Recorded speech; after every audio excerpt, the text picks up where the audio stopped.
ஏய் என்ன ஓன்ட்ட எப்படி விளாடுறான்? எதுக்கு தான் ராமாவை பார்க்கணுனியா? பார்த்துட்டியா? ஏய் ஏய் என்ன பண்ற? ஏய்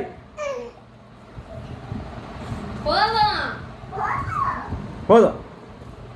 வாயை கொம்பிடிக்க சொல்லு, வாயை கொம்பிடிக்க சொல்லு, வாயை கொம்பிடிக்க சொல்லு.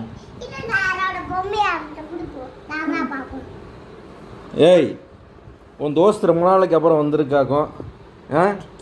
ஏண்டா உன் தோஸ்து ரொம்ப நாளைக்கு அப்புறம் வந்திருக்காளாக்கும். அதுக்கு இந்த அளப்புறையா? ஏன்பா ராசா?